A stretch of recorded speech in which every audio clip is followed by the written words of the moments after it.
Hey everybody, I'm Matt Williams from Brand Federation. I'm here with Scott Whithouse behind the camera, Kelly O'Keefe. Hi guys. Sitting next to me. We're at Vossen Brewing. It's December, which of course means It's got to be that time, Matt. it's that time for me to wear the sweater. The sweater is impressive. It really is impressive. The sweater doesn't come out except for And, this you know, episode but of Beer. you're a dog person. I'm a little alarmed that it's cats. I wear this ironically. I wear it ironically. So it's that time of year, which can only mean one thing. The third annual Naughty and Nice Brands List. My favorite time of year. Santa has been watching. Exactly. Santa's been watching. So we're going to go through our list of brands that we think have been particularly nice this year, brands that we think deserve coal in their stocking because they have been particularly naughty, and a third category. And what's the third category? The third category is brands that we're not sure about, but Santa's going to keep an eye on in Kind 2024. of on the I got some coal set aside, got a present set aside, not sure which one they're going to get yet. So we'll talk about that one too.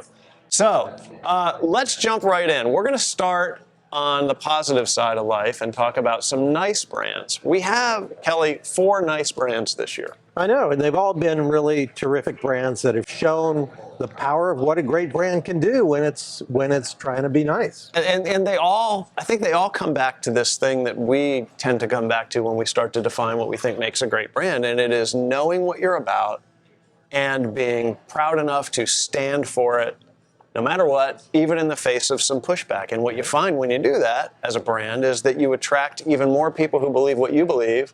And when you stand up for it and face a pushback, the people who are attracted for it know you're authentic and know that it's a real thing for you and your company. And you know who did that? A person who is a brand. And his name is Garth Brooks. You may have heard of him. Love this. So, Love Garth Brooks. Garth Brooks, the country superstar. We all know him. We all love him, or at least respect him. Garth has a bar in Nashville called Friends in Low Places. And on the heels of the controversy around another brand, which we will talk about in just a minute, another beer brand which didn't handle itself so well this year. No, it's on the wrong list. Yes, on the wrong list. We'll get to that in a second. On the heels of that controversy, Garth Brooks came out and announced that he was going to open his bar. And the biggest rule for the attendees of that bar is no assholes. Everybody's nice to everybody. Everybody can drink whatever beer they want. Everybody can love anybody they want. And all you have to do is come in here and have a good time. That's what every bar should stand for. That's what every bar should stand for. I'll drink. It's weird that that gets him on the nice list, but in the face of all the controversy and the fact that he made his living and his fortune in the country music scene, which was the nexus of some of this controversy, it took a lot of guts for Garth to come out and say that, and he said it. And not only did it work, he was invited to play the opening spot in the NFL season this year, which is pretty amazing. Pretty awesome. Pretty amazing. So Garth lands solidly on the nice list. So being nice, being open to all people at his bar, unlike some other brands that we'll talk about in a moment, not only was the right thing to do, but it expanded the value of that brand because he got more exposure.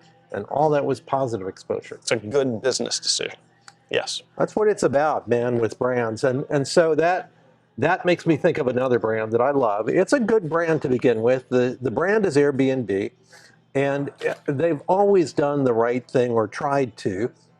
If they haven't done the right thing, they've fixed it quickly. But this year, they really moved quickly. Mm-hmm. They saw the impact of the wildfires in Maui, in Hawaii, which wiped out whole communities, completely eliminated the housing, the retail, etc. And they did what they do best, which is to provide housing to anyone at need. And in this case, the need was very acute. And they quickly marshaled their forces to round up a significant amount of housing, including housing that was already listed with them and additions that were made. Yep. And made it readily available to those who were displaced by those wildfires. Super interesting. So this gets back to what you were just talking about, which is a combination of it's nice to do nice things. Right. It's nice to contribute to the welfare of humanity, which Airbnb clearly did to the people who were displaced in Maui. But to do it in a way that underlines what your brand is about, what your company does, what your core competency of your company is. It highlights both your belief and your conviction, but it also highlights your function in the world. And when you can find that convergence, this becomes a really smart business and branding decision. And Airbnb did it. Absolutely the best. You know? Absolutely the best. You don't have to go off and do crazy things to make your brand strong. You need to make sure that you're doing the things you do well and reminding the rest of us why the things you do are beneficial to humanity. That's the opportunity they took, and it was really smart. Love it. Love it. Airbnb. Good for you. Here's another one. We've probably all seen the Barbie movie. And you were probably as shocked as I was about how much I loved it and how amazing it was and how they took this iconic brand that for years had been kind of a pariah in terms of, you know, creating unrealistic expectations for women and sort of the anti-feminist brand. Yeah, it was not the feminist best friend. Thanks to Greta Gerwig, right? Amazing. It was a great movie. But the brand associated with that is not just Barbie. You got to give props to Mattel. Right, Barbie's parent brand, the ones that own Barbie. Not just for doing what they did with Barbie, but being courageous enough to allow themselves to be portrayed the way they were in the movie, with Will Ferrell as the CEO. I mean, unbelievable. That's a gutsy move, all in service of telling this amazing, empowering, surprising story about their flagship brand, Barbie. It's incredible. In one fell swoop, Barbie went from the enemy of feminists everywhere to being celebrated by feminists. I happened to go on opening night. You wear pink? I did not wear pink. I felt bad that I didn't wear pink because I was like the only one in the theater who didn't get the memo. I had so much fun. People were so much enjoying that. Yeah. And they were wearing pink. They were celebrating Barbie. And they were celebrating women's empowerment. And it was perfect. A perfect move for that brand. Yep. So smart, so courageous, and so good for the world. I mean, you got to give them credit, right? All right. Absolutely. Who's our last member of the nice list? You know, our last member of the nice list is another great brand, but it's a brand that made a significant mistake this year. Interesting. Delta Airlines has done, I think, a really good job of elevating their service under the mantra climb higher, of trying to be the best service in the airline business, and they've done a pretty good job of it. Their customer experience is terrific. It's terrific. For an airline, right? They all have their struggles, but they do it really well. Yeah, I mean, there's some things you can't avoid if you're flying. Right. But they do their best to be the best, and they've done a great job of that. As a result, they have lots of loyal fans, which include some of the most frequent flyers in the world.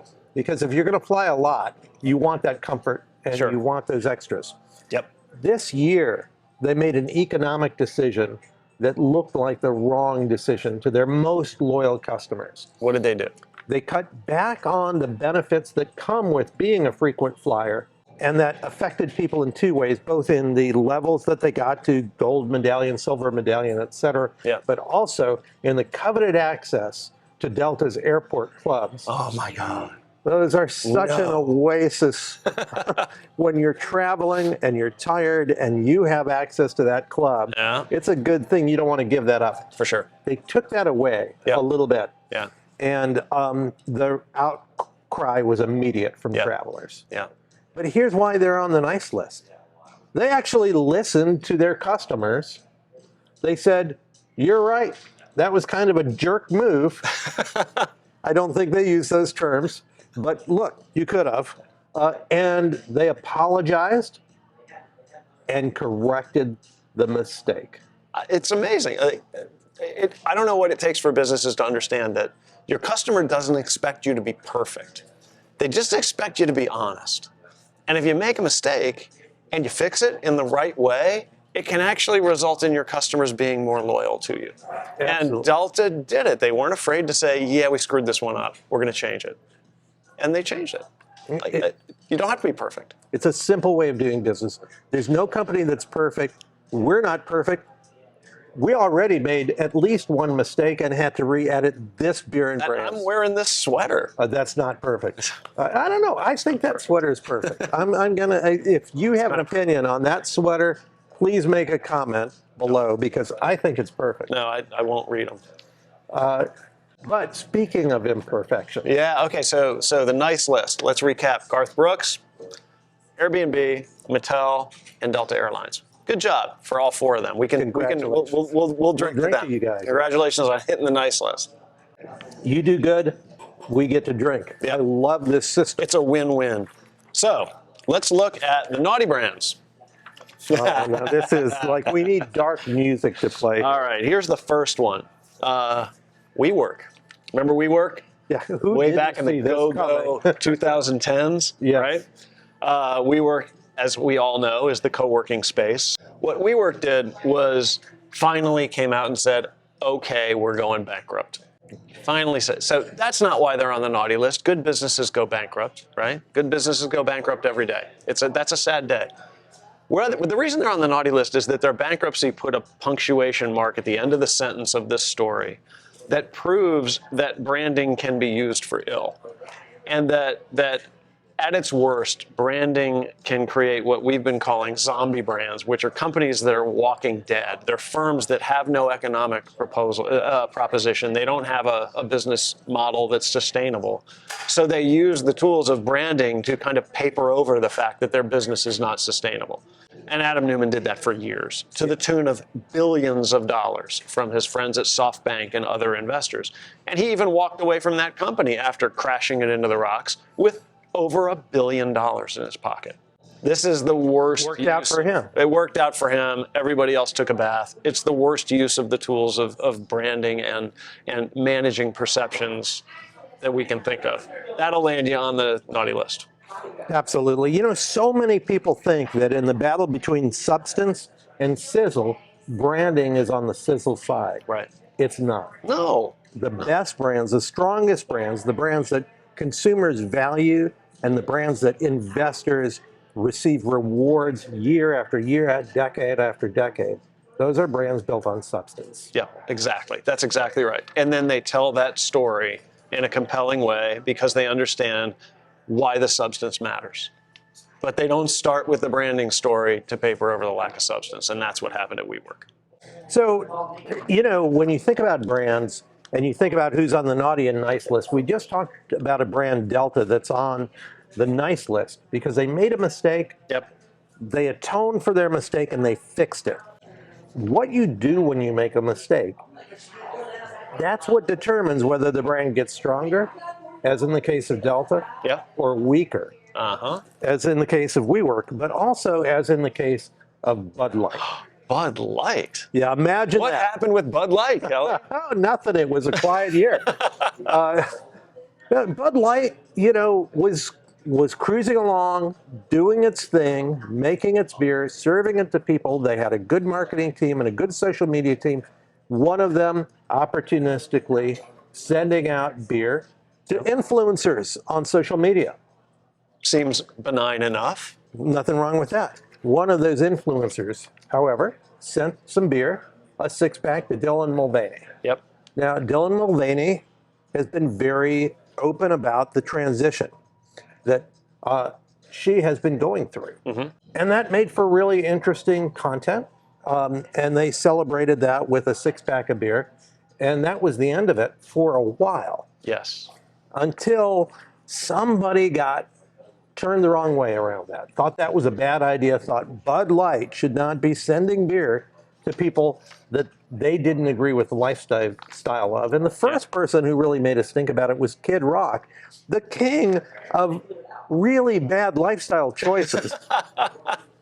Right. If you're going to criticize anybody's lifestyle choices, you shouldn't be Kid Rock. Oh my God.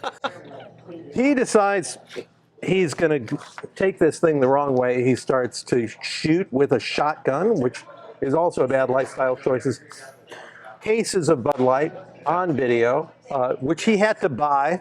And the leadership of the company, instead of saying, hey, shoot up all the beer you want, Kid Rock, but we are who we are. We stand for what we stand for.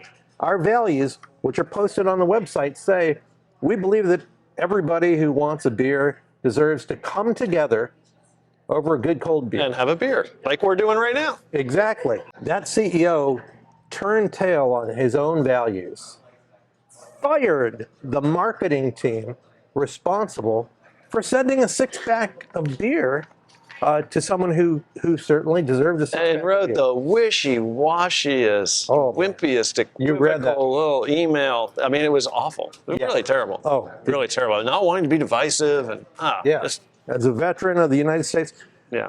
he blew it. And the result is not only have Bud Light sales, as you might imagine, dropped off significantly, but Bud Light sales have dropped off both in terms of sales from those people who might be politically or culturally progressive and those who are politically and culturally conservative. Yeah, they Because lost it on both sides. he managed to tick off both audiences. And so this is an example of why brands need to stay true to their values and be prepared to defend them. Yes, that's right. I think had he defended them, he wouldn't have communicated the kind of weakness that draws people to pile on to the problem like Kid Rock did, and they piled on, and next thing you know, their sales go down like by 12% or something. I mean, Yeah. it was a massive hit. They lost the #1 status, Yeah, right? The Modelo #1 is now status. the #1 selling beer in the world. incredible. It's crazy. All right, so Bud Light, naughty list. Here's another one, and it's one that we all use every day, maybe multiple times a day. Another good brand gone wrong. Another good brand who did something that makes you go, oh my God, what are you doing? And it's Zoom. So Zoom, right? Love The Zoom. pandemic darling who not invented, but at least somewhat perfected video conferencing and remote meetings and things like that, came out and made their employees come back to work, which is bizarre. We were talking about it earlier, and it's a little like the CEO of Greenpeace requiring all of his employees to drive a Hummer. Yeah, it just doesn't make any sense. It's okay for anyone to ask their employees back to work if that's the way they feel. Almost anyone, except for the one company most responsible for empowering people to work from wherever they want to And be. to make it worse, what was leaked in the press when this happened was a video message that came out from the CEO to the staff saying, you need to come back in because we can't interact productively in Zoom meetings. We don't debate each other well enough, and we're too nice to each other, and the business doesn't get done effectively over Zoom. So I mean, my he God. actually undermined the value of his product. He admitted that he doesn't believe it really works terribly well. I mean, man, wow. So anyway, it's a good policy if you want to stay off the naughty list to probably not impugn your own product and behave in a way that indicates to the world that you don't think what you make is very good. I think that's worth noting. Right, sure. I mean, we're no marketing experts, but that might be a good way to, Seems like a bad way to do it. Yeah, Anyway, a really bad so way. Zoom ends up on the naughty list. Yeah, deservedly so. Another high-tech and high-flying company that landed on our naughty list this year is Silicon Valley Bank. I remember them. This was a great bank, or we thought it was at least, a bank that was empowering a lot of the internet economy and the information economy by providing funding for some of the countries and the world's most tech-savvy organizations. But they weren't stable. Their investment policies were questionable. The way they managed their money created risk. Maybe not surprising that a bank that celebrates risk-taking entrepreneurs would themselves be risk-taking, but in this case, that risk didn't work out. The bank ended up with people questioning their investment policies to the extent that a run on the bank almost happened, and the CEO, once again, bad choices by CEOs, the CEO sent out communications that raised that question even more by talking about the need to recapitalize to avoid insolvency, which doesn't make you want to be If you're putting worried more about a money- run on the bank, Yeah. that's going to cause a run on the bad bank. things to say. Right, exactly. Bottom line, they kind of had a run on the bank. They shut things down. They closed up, and within moments, it seemed, they were gone. Yeah. Gone, and then acquired by Right. another bank. So this gets back, I think, to me, at least these last couple of examples get back to the idea that if you're leading an organization, your brand is not just your logo, it's not just your color palette, it's not just a flashy ad campaign, although it informs those things. It's how you talk about what you do and the benefit that you offer to the world. And if your leadership team, especially your CEO, your biggest leader, isn't clear in the way they convey the value of that brand and what it brings into the world, then you stand to do more harm than good. Your brand is a strategic lighthouse for everything you do in a marketing context, but also for the way you talk to the world about how your company fits. Yeah, if you're a CEO, your messages matter, your words matter. You should be accountable to be able to tell the story of your brand and your company in a way that consistently is beneficial and doesn't cause a run for the exits. And yet we've seen a lot of mistakes at that level this year. And I know it's tough to be consistently right on with your communications. Yeah, sure. But you do get paid like 100 times what anybody else in your company gets paid. So you got to do the tough work. You've got to communicate well, or you're going to end up on our naughty list in Santa's. Right. And if you make a bad decision, tell the world you made a bad decision and fix it. That's right. The same way the CEO of Delta Airlines did. Exactly. Right. So anyway, let's quickly recap. On our nice list, we have Garth Brooks, country singer, Friends in Low Places, awesome job with the bar. Airbnb did an amazing job activating their brand to help people in Maui. Mattel and Barbie, and what an incredible turnaround of an icon that was anti-feminist becoming an icon for feminism, and a brand being courageous about how it's portrayed in that movie. Really amazing. Mattel. And then finally Delta, the CEO saying, you're right, we made a mistake, let's fix it. Good job for them. Naughty list, WeWork. Zombie brands and branding as a negative weapon, right, in business. Bud Light, a brand who didn't stand by their convictions, turned tail and ran and paid the price to the tune of 12% share. Unbelievable. Right? Zoom, a brand who behaved in a way that said to the world, yeah, our product doesn't work that well. Let's not do that. And then finally Silicon Valley Bank, right? A lesson in miscommunication that causes the exact behavior the CEO is trying to avoid, which is the run on the bank. It's not often a miscommunication can shut down a whole bank. Right. Good job, guys. Exactly. So cheers to this year's naughty and nice list. That's right. We'll drink to that. All right, there's more. We've done naughty, we've done nice. Now we need to do a list of the brands that Santa is watching in 2024, just to see what happens. Not too sure how it's going to go for these guys. Those continuity fiends out in the audience may notice that there's the Vossen boulder behind us. Little different backdrop, had some sunlight issues.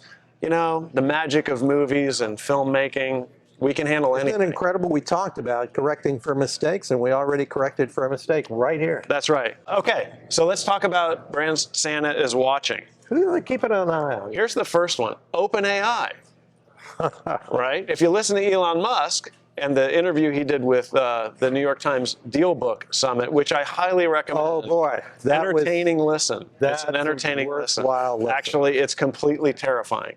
So Elon, he would say that AI has a pretty good chance of destroying humanity, but that's okay because it'll make the time we're here on Earth more interesting. That's basically what he So not cool. even basically what he said. It's exactly what he said. Yeah. So cool. Makes me feel good. Right. So you got that going on at OpenAI. You also have the drama with the ouster and quick reinstatement of Sam Altman, the CEO. That all happened inside a week. Like 48 hours, right? The board comes out that say they're firing Sam Altman because he wasn't completely transparent with them, but they didn't tell us about what. Everybody freaks out. Microsoft hires him. The people inside OpenAI decide to say, hey, if you don't bring him back, we're quitting. Next thing you know, he's back at OpenAI and the board is out. So a lot going on. That sounds like a lot of corporate intrigue that's interesting to talk about over a beer, but this is maybe the defining technology of our time. Yeah. And this is the biggest player in that technology. We all have a stake in this, and not only Santa will be watching OpenAI, I think we probably all will be. Pretty incredible sequence of mistakes. If you don't know more about that, look it up. But definitely to be watched and for us all to keep an eye about. Yep. Who else do we have? Well, I'm keeping an eye on a larger brand now. And what's interesting, Matt, we talk about small brands and how they make mistakes and often blow up like WeWork. Mature brands die slowly. Mm-hmm. And we've seen it. We've seen big brands like Sears just slowly sink like a melting iceberg. And we see it again and again and again. And so I've started to worry a lot about Apple. You mean the most valuable company in the world? The most valuable company in the world. That's crazy. Why are you worried about Apple? Well, you know, when you start to look for signs of slipping with mature companies, it's when they cease to be able to continue to innovate and offer more to the customer. Yeah. And what Apple is famous for is innovations that are so interesting that guys like you and I will go to the Apple store and wait in line for that new version to come out. Yep. We can't wait to show off the watch, the phone, the tablet, the laptop, you name it. We can't wait to do it. Yeah, you used to stand in line to buy these things sight unseen. Absolutely. You heard that they were coming and you'd get in line because you want it. I think you don't even know what it is. Yeah, you could. But you know it's Apple, so it's going to be magic. That first iPhone, you know, if you bought it day one, you probably sold it day two for twice as much as you bought it for because they weren't available. That's what Apple's reputation was built on. Yeah. Brilliant design that made us want new things. And lately, they just haven't been doing that. And they had a big announcement, or what they hoped to be a big announcement this year about some new laptops in their line, their MacBook line. And instead of excitement and lines at the store, people were like, yeah, my current laptop is just fine. Right. Faster processor, maybe, a little bit camera. faster processor, a little better screen, Yeah. not even a better camera, which we could all use because of our Zoom meetings. But basically, Which apparently don't work. which doesn't work. Go back if you just You seeing might this. want to go back face to face. Double check. It's a disappointment when all they're talking about is processor speed and slight improvements, both in their phones and in their laptops and in other products, and nothing new and exciting that really gets you motivated. Yeah. It is something that, interestingly, Steve Jobs, the founder of Apple, warned about a long time ago when he said, we're never at Apple going to do ads talking about processor speed. And then that's exactly what they're doing today. So for Apple, they're on that watch list because they're still a great brand. They still make great products, and they're certainly making a lot of money. Yep. But if they don't find a way to continue to innovate, to surprise and delight their customers, I think they could be in trouble. Yeah. It's like they're drawing down the equity they've built up over 30 years. That's a great way of rather looking than at it. kind of putting more deposits into that equity by making more amazing stuff. Yeah. You know? Yeah. Interesting. Okay. All right. I buy it. Here's one. We've all watched kind of the demise. You talk about mature brands dying slowly. Bed Bath & Beyond, you know, is probably one of those. And we've all shopped at one, or we've all kind of stood at one and gone like this, going, oh my God, when am I going to get out of here? Or the latter. More the latter. So Bed Bath & Beyond, they went out of business, but they were purchased, or their assets, I guess, were purchased by a new parent company who formed a new parent brand called Beyond. Could be cat food, could be a retailer, could be a software company, could be a janitorial service. I don't know, but it's Beyond, apparently. So I think, you know, it's easy to make fun of it. It might be the smartest business decision that's ever been made. In which case we will talk about it on Beer and Brands at some point, and they'll end up on the nice list. But it just seems an interesting choice in naming and branding. I don't know what kind of positioning or marketing strategy was behind that decision. I'd love to see the PowerPoint deck. If anybody has it, just drop it into the comments. But I think Santa's watching this one to see if maybe there's some kind of brilliant magic four-dimensional chess that we don't see behind the Beyond brand to pull Bed Bath & Beyond up from the ashes, but I don't see it. We are eager to be proven wrong. Good luck but to them. count us pretty cynical about Good luck to them. Beyond, the one part of that name that didn't mean anything. at least Bed and Bath, I knew what I was there for. I knew why I was going. Anyway. Yes. Anyway, The like Beyond I as said, well. easy to make fun of it, but before the fact. That's right. Hope it works. So another brand that we're keeping an eye on is Barnes & Noble. Now that's a brand that for a long time you might have been keeping your eyes on because they've struggled at times to keep their act together with a public that is shopping increasingly online at places like Amazon that offer many of the same products at affordable prices, or at least at extremely favorable delivery if you've got Amazon Prime. But this year, they announced that they weren't even going to try to have a brand built on continuity and consistency like the rest of us are trying to do. They're going to have a brand where every different store looks different, the logos can be different, and they're just going to try different things. Now, I'm all for being entrepreneurial. And I'm all for the ability to demonstrate some variety in branding. I mean, not every Apple store is identical. Sure. However, when you walk into an Apple store, they are unmistakably Apple. Yeah, there are things that say to you, ah, this is an Apple store. Yes. Yeah. And Apple is a company that has become the largest company on earth by being very controlling about their brand. They take it seriously, and they're very, very careful about what they put their brand on and what they don't put their brand on, how it's seen and how it's not seen. Barnes & Noble saying, we'll do whatever we like, wherever we are. Probably, I think, not a strategy that's going to work. Yeah, see, I'm actually a little more bullish about this one. Oh, I like the idea that a brand can be defined not just by experiential consistency, you know, same color carpets, same color fixtures, all that kind of stuff when you walk into the store in a retail brand like Barnes & Noble, but by saying, look, we think we have an insight into how people experience brick and mortar books, and that experience needs to be rooted in the local environment. So we're going to take the hallmarks of the local environment, we're going to build them into each store, and the result of that will be a more authentic local book selling experience.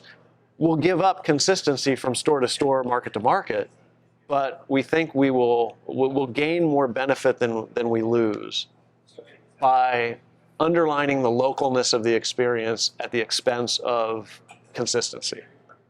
I think it's going to be an interesting experiment. So you're saying that the brand best known for taking out of business local bookstores oh, don't start talking to me about history. Nobody cares about the history. is going to become the local bookstore. I think it's an interesting concept. It might have a credibility issue. I think it's an interesting concept. But you know, sometimes what happens is you become not as good at being a big discount national bookstore with lots of selection and discount prices as you used to be, and not as good at being a local bookstore that really understands the ins and outs of the communities and the reading public. Fair enough. And you fall into this middle area where you're not sure who you are. Yeah. I hope you're right. Yeah. You know, we're here. We love to criticize brands. We love to celebrate brands because we love to explore what makes brands work. And we're always hopeful that brands get their act together. We're always hopeful that they do it right. So I'm gonna say cynical about Barnes & Noble, but I hope you're right. Yeah, it's going to be interesting to see because I think your points are all well taken. Do they have the credibility to do this? And interestingly, do they have the discipline to be inconsistent enough to authentically bring to life the local book-selling experience? Yeah. Which is a weird thing about branding, to think about branding. At the local level. Right. How can you be inconsistent enough to really deliver it? Weird. That is interesting. Very weird. So we've now talked about a whole bunch of brands on the nice list, a whole bunch of brands on the naughty list, and this new feature of 4 brands that we're watching for 2024. That makes 12 brands in one show. That's a bargain for your money. Exactly. That's right. That's right. So obviously, our list is not exhaustive. There are other brands that are naughty and are nice or that we should be watching, and we'd love to hear what you think those brands are. Put them in the comments. Tell us what you think about our choices. Maybe we screwed some up. Maybe you have a completely different take. That's great. That's what we love about this business. We can mix things up, right? But let us know what you think. And we are really, really excited to be back here at Boston for another episode of Beer and Brands. Happy to be here with you, Kelly, having a beer, thinking about the holiday season. I know. Really happy to be wearing this sweater. I can't not think of the holiday season. And really happy that you all were here with us. So thanks once again for joining me and Kelly O'Keefe for another episode of Brand Federation's Beer and Brands. Cheers to 2024. Great holiday and Happy New Year.